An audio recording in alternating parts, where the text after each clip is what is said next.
কৃষ্ণনগরে গণনা কেন্দ্রে চরম অব্যবস্থার প্রতিবাদে রাস্তায় বসে বিক্ষোভ দেখালেন সংবাদ মাধ্যমের কর্মীরা। খবর পরিবেশনের ক্ষেত্রে বিঘ্ন ঘটানো হচ্ছে কেন? কর্তৃপক্ষ জবাব দাও। পূর্ব প্রতিশ্রুতি মতো ইন্টারনেট পরিষেবা বন্ধ কেন? কর্তৃপক্ষ জবাব দাও। সাংবাদিকদের বন্ধ করে রাখা হয়েছে কেন? কর্তৃপক্ষ জবাব দাও। দম বন্ধকর পরিবেশে সাংবাদিকদের বন্ধ করে রেখে দেওয়া হয়েছে কেন? কর্তৃপক্ষ জবাব দাও। ইন্টারনেট পরিষেবা বন্ধ কেন? কর্তৃপক্ষ জবাব দাও। পূর্ব প্রতিশ্রুতি মতো ইন্টারনেট পরিষেবা বন্ধ কেন? কর্তৃপক্ষ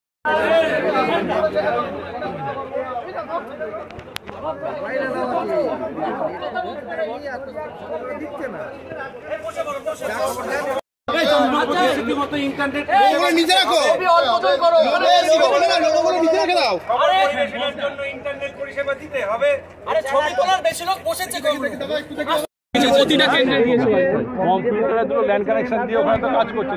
আমরা বলেছি তবু ওয়াইফাইটা কিন্তু কখন দেবে? কটা বাজে? ওয়াইফাই আগের কথা বলেছিল, ডিএম বলেছিল সব জায়গায় দিয়েছে ওয়াইফাই, সব জায়গায় এক পরিষেবা। শুধু নদিয়াতে কেন বারংবার এরকম পরিষেবা? ধরে এখানে কাজ করছি, প্রত্যেকবার যেটা হয় এখানে মিডিয়া সেন্টারটা থাকে, আমরা পুরো ব্যাপারটা দেখতে পারি। এবার এমন একটা জায়গায় করা হয়েছে যেটা অনেক দূরে, আমরা কিছু দেখতে পাচ্ছি না। আমরা মনে করছি যে কোথাও একটা সংবাদ পরিবেশনের ক্ষেত্রে প্রতিবন্ধকতা তৈরি করার চেষ্টা চলছে। দু নম্বর হচ্ছে যে আমাদের ওখানে যে মিডিয়া সেন্টার সেখানে চরম অব্যবস্থা, সেখানে ইন্টারনেট পরিষেবা ওয়াইফাই নেওয়া হয়নি, এমন একটা সামান্য এতটাই গরম আমরা ওখানে বসতে পারছি না।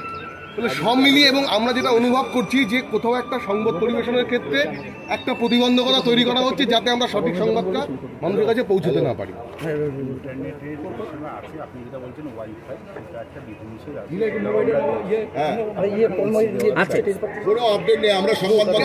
আমরা অত দূরে থাকবো না, না ওয়াইফাই পরিষেবা দেওয়া হবে বলা হয়েছিল, ডিএম এর বাইট আছে দিচ্ছেন। আমি বলছি আমরা অত দূরে থাকবো না, কারণ আমরা এসে সংবাদ পরিবেশন করতে টিফিন করতে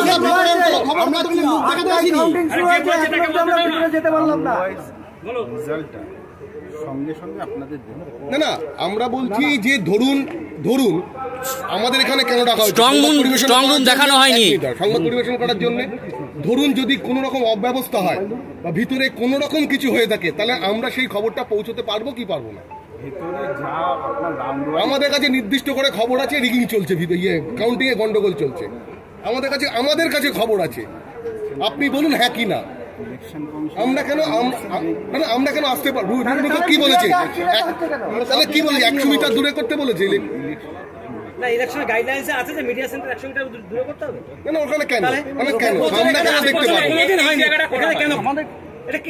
দেখতে পাবো? বলুন যেটা মনে করছি আমরা, এবং আমাদের কাছে নির্দিষ্ট করে খবর আছে। আমাদের কাছে নির্দিষ্ট করে খবর আছে যে গণনা কেন্দ্রে কারচুপি চলছে, আমাদের কাছে খবর আছে, এবং সেইটা যাতে সংবাদ মাধ্যম পরিবেশন করতে না পারে তার জন্য সব রকম ভাবে সংবাদ মাধ্যমকে আটকে দেওয়া চলছে। এটা আমাদের কাছে খবর আছে। এবার আপনারা বলুন কি, আপনি মুখপাত্র হিসেবে এসেছেন প্রশাসনের, আপনি বলুন ঘটনাটা কি ঘটেছে। সেটা বাস্তব নয়, আপনি যেটা বলছেন সেটা ভিত্তিহীন। আচ্ছা, আপনি যেটা বলছেন গণনা কেন্দ্রে কারচুপি হচ্ছে, পুরোপুরি ভিত্তিহীন। এরকম কোনো ঘটনা হচ্ছে না। মিডিয়া সেলে আপনারা যেটা বলেছেন ইন্টারনেট পরিষেবা আছে, ওয়াইফাইয়ের জন্য বলছি, সেটা আলোচনা করছি। এটা ইসিআই দিয়ে মিডিয়া সেন্টারে এত দূর মিডিয়া সেন্টার করার কথা কি ইসিআই বলেছে? মিডিয়া সেন্টার তো দূরে নয়, মিডিয়া সেন্টার আপনি বলছেন গতবার সেখানে হয়, সেখান থেকে এত দূরে হলো কেন? না এর আগের দিন ওয়াইফাই পরিষেবা দেবেন ডিএম অন রেকর্ড বলেছেন, প্রতিবার অন রেকর্ড বলেছেন। তাহলে কি উনি না জেনে বলেছেন? না তাহলে কি উনি নির্দেশে বন্ধ হলো? হ্যাঁ উনি বলেছেন থাকবে। না আপনি বলছেন নেই। কাউন্টিং তো শুরু হয়ে গেছে, কখন করবেন? কাউন্টিং তো শুরু হয়ে গেছে। ডিএম কি না জেনে বলেছেন? ইন্টারনেট না ওয়াইফাই, কাউন্টিং কি চলছে না বন্ধ আছে? প্রশ্ন ছিল ওয়াইফাই